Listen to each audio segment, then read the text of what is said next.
Are you ready to be more, do more, and have more of the things that you want in your life? It all starts with feeling better. Welcome to Positively Creative You, the University of Ideas. And this is the kickoff to our 30-day Feel Better reboot. I'm going to talk about what that is and what this book is. So glad you're here and doing this for yourself.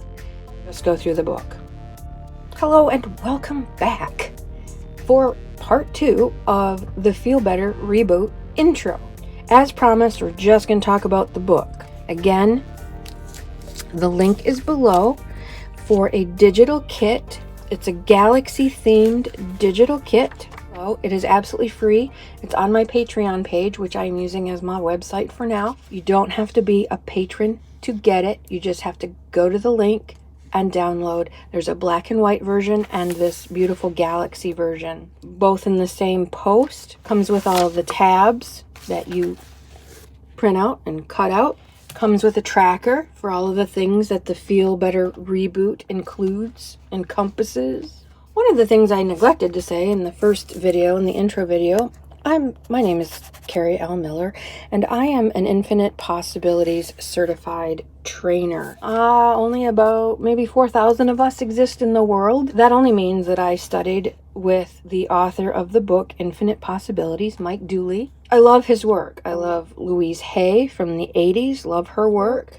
But both of them are quite spiritual, even though Mr. Dooley says he was raised Catholic and is no longer religious. He still, it's in their genes. I say this as a person who was born to a Catholic family. It's in the genetic makeup. And even though he says, I'm not religious, he talks about God all the time. So it's in, religion leaves a foul taste in my mouth. Let's just say that. So I believe 100% it's science and it's the universe at work. Things that we don't understand. Anyway, I am an Infinite Possibilities certified instructor, but I do it my own way. No religion, no spirituality, science, math, common sense, and a gear shift. So I made this beautiful book.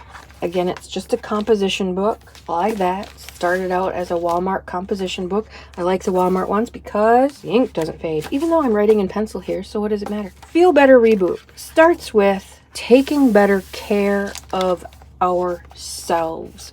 This is a 30-day reboot.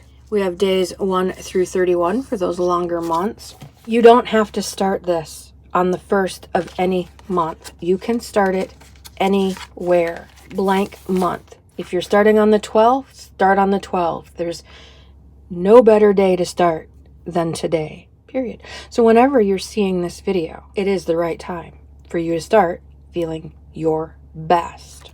What we're tracking is improvements, small, maybe big, but improvements of sleep. We're going to track, I have here a 5-minute meditation, but you can do it in as little as 2 minutes or even 1 minute. And each one of these will have its own little video, so worry not that we're going through it so fast. Even though I said meditation, please don't click off. Please don't click off. It's not what you think. It's not painful. You don't have to stop your thoughts. Stopping your thoughts, to quote Emily Fletcher of Ziva Meditation, is like stopping your heart from beating. Your mind thinks. That's what it does. So even if you've tried meditation before, let's try it again. Super simple. You can do it. Self-care and kindness, because some of us are not really good at this. And we don't even think about that often. We care for our families. We're kind to our friends and our pets, but we don't take very good care of ourselves, or we're not very kind to ourselves. Think about how you talk to yourself if you make a mistake. Would you talk to your friend like that? I would never say that to somebody else, but I'm vicious when I talk to myself. 15 minutes of movement. That doesn't mean 15 minutes at one time. It can be, but it doesn't mean hitting the gym, and it doesn't mean lifting weights, and it doesn't mean doing crunches. It just means movement. It could be dance. It could be stretching. It could be taking your puppies for a walk. It could be anything. So we'll talk about that. Positive journaling. A lot of people journal. A lot of people walk away from it, don't like to journal, don't like to write. We're gonna address that. For years, I did something called morning pages, based on the book The Artist's Way by Julia Cameron. And it was a game changer. It did change my life for sure. But I have learned a better way, and I hope to present that to you here. I will present this to you here. I hope that you take it on. eating clean. I should change that to eating better or eating real food. Just to keep it simple, eat clean. Not 100%, not every time. Just eat better than you did yesterday, today. And tomorrow, eat a little bit better. Have an apple. Very simple stuff. This is all meant to be doable. Read 5 pages of self-development. Not self-improvement. There's nothing wrong with you. Self-development, because we're always developing. And by self-development, I mean how to be your better self. If you have always wanted to play the guitar, get a book on how to play guitar. Get a biography or an autobiography from your favorite guitarist. Pick up a guitar magazine subscription. Read a couple guitarists' blog. Develop your interests. Develop yourself.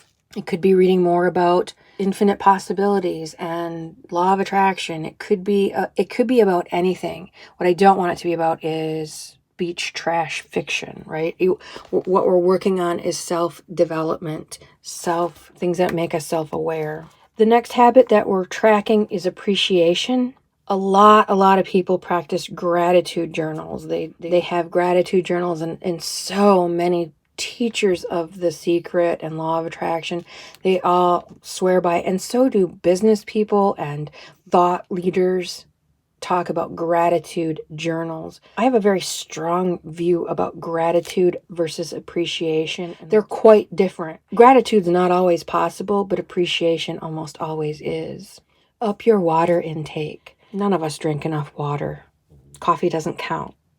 Counts a little bit because it's, there's water in it, but it dehydrates us. It draws water out of our system. That's why when you drink a lot of coffee, you pee a lot. It's a diuretic. So up your water intake and do some positive visualization. Again, super simple, no more than 2 to 4 minutes, max 5 minutes if you're really getting into it. Once a day. That's it. And we'll talk about the importance of why that is. And again, each one of these is going to have its own little video. These are all not going to be talking hands videos. They're all going to be different. Some may even sort of feel like a podcast where you don't have to watch, you just have to listen. I'm a big believer, huge believer in taking pen in hand and writing things down. The connection of this kind of work, pencil to paper, taps a different part of your brain than doing it digitally.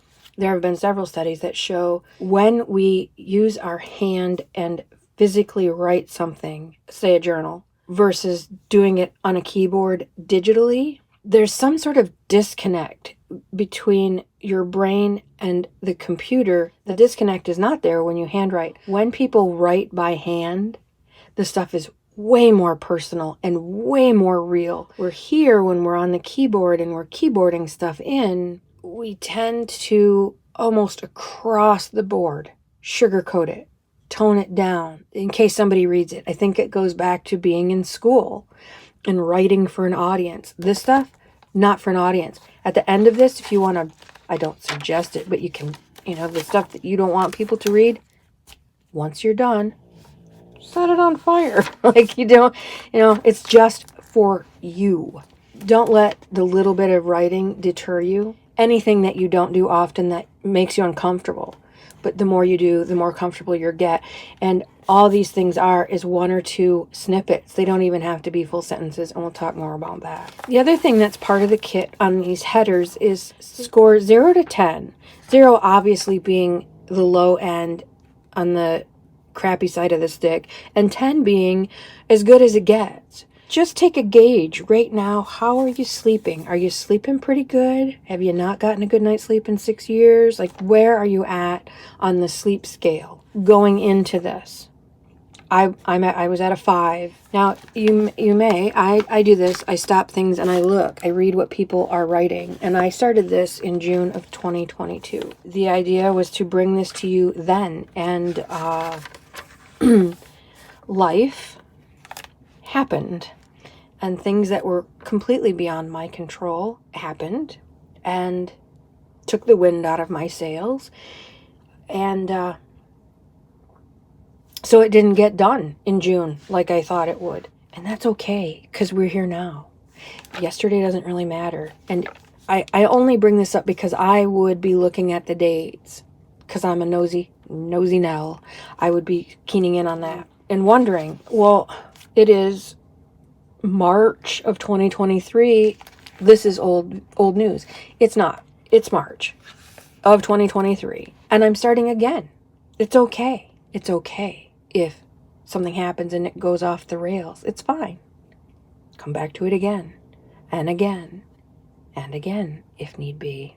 It's fine. So each one has a score. Where are you going in? About midway through your 31 days, check in with yourself. Have you made any improvements? Do you find that you're sleeping better? Because if we don't pay attention to improvements, we don't notice them. Can you remember how awkward it was when you learned to drive? I remember having a hell of a time understanding the blinker lights are right and left to indicate right and left turns, but the blinker, the on and off switch for the blinker, goes up and down. That made no sense to me. If it's between left and right, why? I remember I had to learn how to drive a stick shift in order to take my driving lesson. Like, do you want to wait a month to get your driving permit, or do you want to learn to drive a stick today and get it today? I had to learn how to drive a stick. Oh my God. Gas, brake, clutch, what? Second gear? What? Where's reverse? Get in, buckle up, turn the car on. Where's the radio? You remember all that awkwardness? And now you get in, you don't even think about it. You don't even think about it at all. You just do it. It's automatic. These things, same thing. Once you start doing them, they become second nature to you. And we don't track progress. We never look back and go, oh, I'm a better driver at now than I was last week, unless we were tracking it. We don't remember those progress points. And so it's important. Midway through, check in with yourself. How am I doing? Have I made any improvement? Yes, I am. What do I attribute that to? And then at the end, even though it's only the end of the 30 days, it's only the end of the reboot, not the end of anything, it's the beginning of you feeling better. Breathing and meditation notes. I updated the kit. So the kit on Patreon has the score sheet.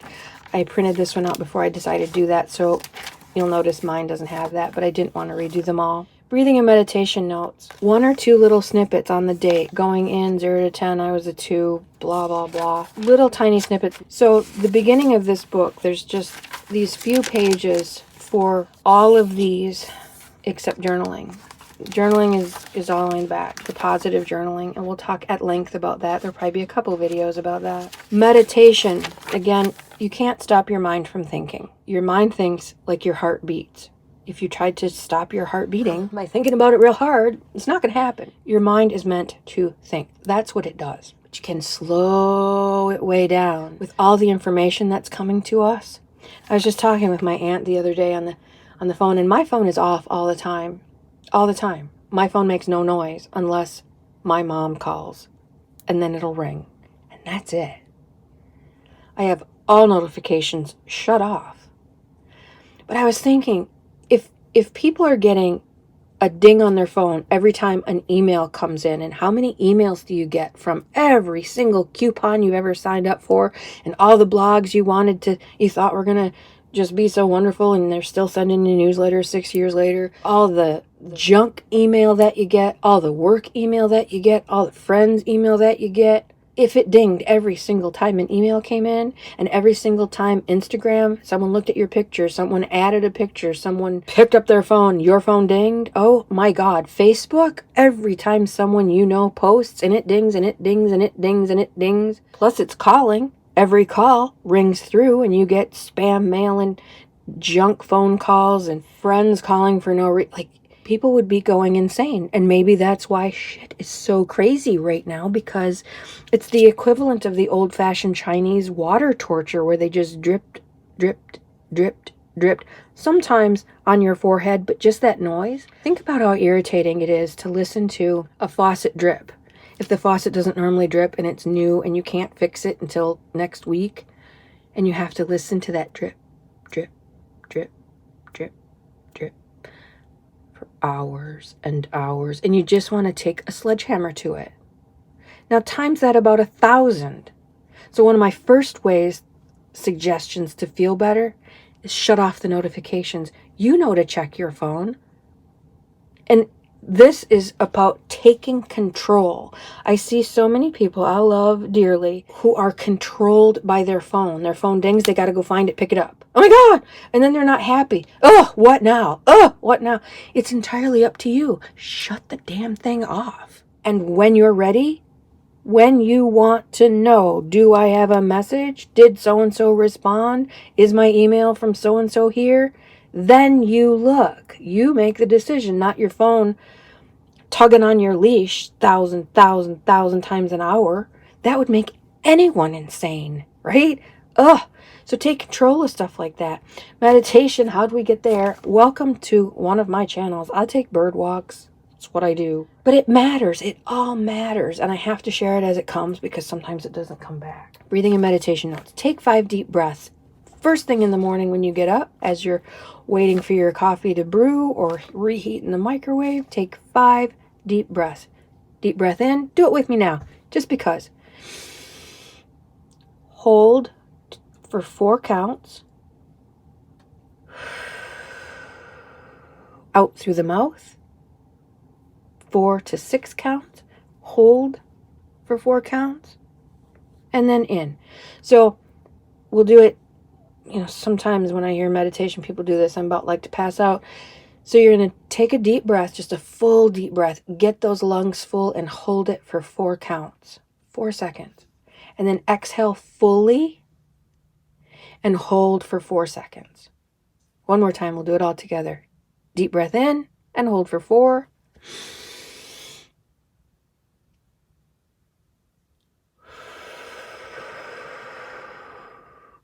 Out through the mouth, in through the nose, out through the mouth. Do that 5 times. First thing in the morning and last thing at night.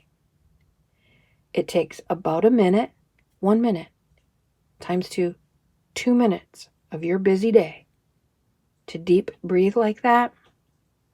You'll be amazed. That calms your whole system down. Even for a minute, that counts. Meditation.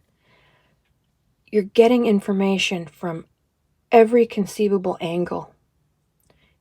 You've got side gigs and full-time jobs and part-time jobs to support the full-time job so that the side gig can become, you've got so much going on, plus your family, plus your household stuff, plus your community activity, plus. We are scattered in a million different directions and our mind is going all the time. If we take 2 minutes, here, we can do it together. We can do this together. This is one of the easiest ways to meditate. If you happen to have a candle, light yourself a candle, and we're just gonna breathe and focus all of our attention on the dancing flames. But watching those flames dance is mesmerizing. It's kind of like a bonfire. Sitting around a bonfire, there's just nothing like it. So good for your mental health. Watch the flames. We'll just do it for 30 seconds. If your mind wanders, it's okay. It's okay. Focus on your breath and the flames.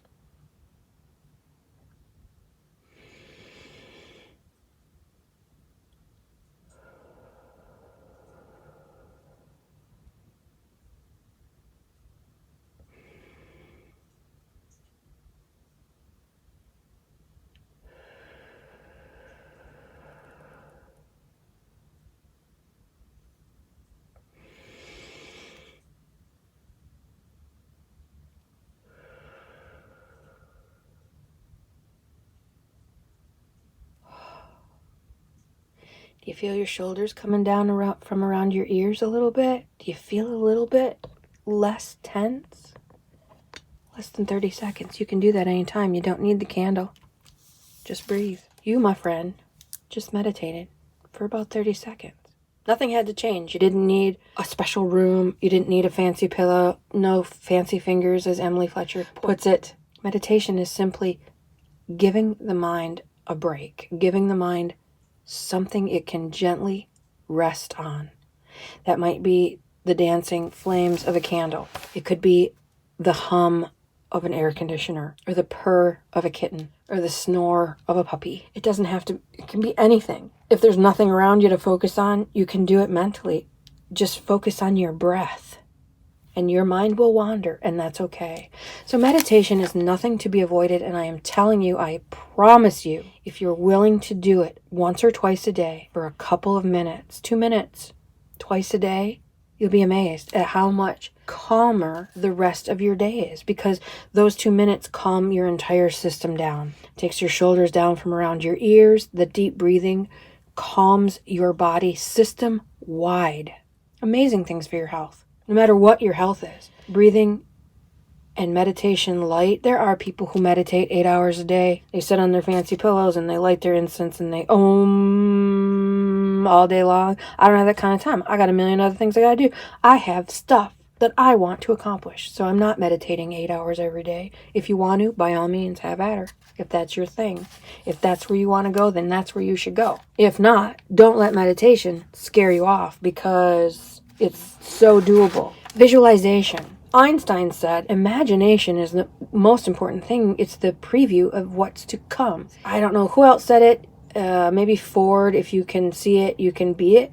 If you believe it, it has to come to pass. We visualize all the time. We visualize all the time, but it's in the form of worry, and it's negative. We fear the worst, and that's called our natural negativity bias. We were born with it. It used to save our lives. It's part of the fight or flight, or it's in the same category as the fight or flight, which we no longer really need. We don't need the negativity bias either, but boy, do we have it. A lot of videos are going to be dedicated to undoing the negativity bias that we're all naturally born with. Visualization. We do it all the time, but let's start doing it on the positive. Let's visualize what our ideal life looks like. And if you want to make it even more powerful, write it down. As you see it or afterward, what does your perfect day look like? How late do you sleep in? Do you wake up refreshed? Is there somebody with you? What does your bed look like? What does your linen smell like? Do you see out the window? What's out that window? Is there coffee made when you get up, or do you have to make it? Do you go out somewhere? What does your day look like? Your ideal, whatever it is, your ideal job, your ideal life, your ideal home. See it, feel it, smell it, taste it if you can, touch it, and make sure that you're there in the dream, that you're seeing you drive that new vehicle, cleaning up that new home, enjoying the new home that was just cleaned by the maid, whatever it is. See yourself there. This could be the best 3 to 5 minutes of your whole day. Sometimes it's called pretending. For just a few minutes every day, pretend in your mind. See it, feel it, hear it, smell it, taste it, touch it, everything that you can muster in your imagination about your ideal. Athletes do this all the time. Olympic winners do this all the time. Accomplished musicians do this all the time. They see themselves in their mind's eye, in their imagination. They pretend they're playing Carnegie Hall. I've heard stories about Olympic medal winners who got a step stool out in their kitchen and stood on that step stool as if they were standing on those, I don't know what they're called, platforms when they're awarded their gold medal is placed around their neck at the end of the Olympics when they have won. They stand on a pedestal and they bow to somebody that's not there, only in their mind, and they receive that gold medal. Study after study after study tells us our imagination doesn't, our body, our self doesn't know the difference between imagination and reality. That's why when you have a nightmare, it's not real. It's something playing in your mind, but you wake up, your heart is racing, you're sweaty, you're physically scared, you're shaking. Nothing happened. You're laying in your bed. Nothing real happened. Your body don't know that. Your mind doesn't know that. Your brain doesn't know that. Your imagination, the most powerful thing you have. Use it to your benefit. That's why a lot of things happen that we worry about, because we're focused on the wrong thing. We focus on what we don't want. If I ask you, tell me about your ideal job. What do you want in an ideal job if that's what you're looking for? 9 times out of 10, people tell me what they don't want. That is focusing on the wrong thing, and what do they get? They get all that list versus focusing on what they do want. I don't want to be sick is very different than I want to be healthy. Or I am healthy. Fake it till you make it. Pretend. If you're living with pain, if you're living with illness, in your mind, a couple times a day, feel good. See yourself running around the yard with your grandkids. See yourself painting despite arthritis. Don't even let arthritis come into the... See yourself painting, writing, drawing, sculpting, making bread. Whatever it is you want to do, see yourself doing it versus worry. Because all the worry isn't helping. You can't prevent stuff. In fact, the more you focus on it, the more you get of it. That's a simple thing. It's how our brains work. And it's part of how the universe works. Mostly through our brain. Couple minutes a day can change everything for you. Appreciation. I said that I would tell you my difference between appreciation and gratitude. Gratitude, to me, implies an unworthiness. I'm so grateful I have food in the house. I need food to survive. Who am I grateful to and why? I appreciate, though. I appreciate having food. To me, an appreciation is by choice. I choose to appreciate versus I should feel gratitude. Gratitude is kind of like, you're lucky you have food. You're lucky you have a house. No, I deserve a house. I deserve food. And I appreciate the food that I have. I appreciate the house that I have. I appreciate my freedom. I appreciate all kinds of things. I am grateful for certain things, absolutely. My parents are incredibly generous and helpful and sweet, and I am ever so grateful to them for a lot. And I appreciate them for even more. Appreciation to me is positive where gratitude is required. Appreciation is a choice. Gratitude is a requirement. It's kind of like the difference between inspiration and motivation. Appreciation is a choice. Gratitude is a should. Appreciation is a want to. Gratitude is a should. Inspiration versus motivation. Wow. I'm inspired to do things. I have positive energy for it. I can't wait to do it. For example, let's just say tomorrow's Monday. How inspired do you feel Sunday night? If you have to go back to work, let's say you had a 3-day weekend, you had Friday off for a holiday, and you got to spend time with your family and play your guitar and hang outside and take the dogs. You had a great life. But now it's Sunday night and you're trying to motivate yourself to get ready for the week ahead. Motivate. Make yourself excited to do things you have to do. Let's just say tomorrow's Monday and it's a 4-day weekend and tomorrow you have off. Now you're inspired. Like, you'll get up at the crack of dawn on that Monday because you're going fishing with your buddies, right? Versus dragging yourself to make the donuts again on Monday at 9, right? Motivation versus inspiration. Inspiration is a want to and I can't wait to, and motivation is I have to. Same thing with appreciation and gratitude. Gratitude is an indebtedness, and quite often if we're in a dark place, if we're feeling bad, being grateful for anything is difficult, but appreciation is always. I can appreciate having a warm blanket to crawl under when I feel like crap. I appreciate a warm, snuggly, stuffed animal to cuddle up with at night. I appreciate that my house is safe and my neighborhood is safe. You know, you can always appreciate something where you can't always be grateful. And grateful have to, shoulds always come laden with guilt. If you're not grateful for what you have, you'll lose it. That's just crap. That's crap. If you're not grateful, bad things will happen. You need to be grateful. Pardon me. Fuck all that. I don't. There's her sassy attitude coming out. You'll find a lot of that here. What have we've talked about the tracker, sleep, meditate, visualize. I put glad because appreciation wouldn't fit on the tab. So things that you're glad about. What's going right now is a good way to answer that. You know, sometimes you're just having a really crappy day, but not everything is crappy. What's going right now is a good question to ask here if you're having trouble finding things to appreciate. What's going right now? It's snowing. I love snowstorms. It's beautiful outside watching those beautiful ho-ho flakes coming down. I love it. I am home. I'm home with my boss and I have a home. My dogs are healthy. I have YouTube channels. I love what I do. Let's say you're in a really crappy, dark place and there isn't anything to feel good about. There absolutely is something to feel good about. You get to feel however you want. It's a choice. We'll talk at length about that. You have warm, safe blanket to crawl under. You have food in the fridge, likely. If not, some is going to come from somewhere. They won't let you starve to death. There's always something to appreciate or be glad for. We talked about reading, something self-development, not just any reading, but something that will light you up, cultivate your curiosity.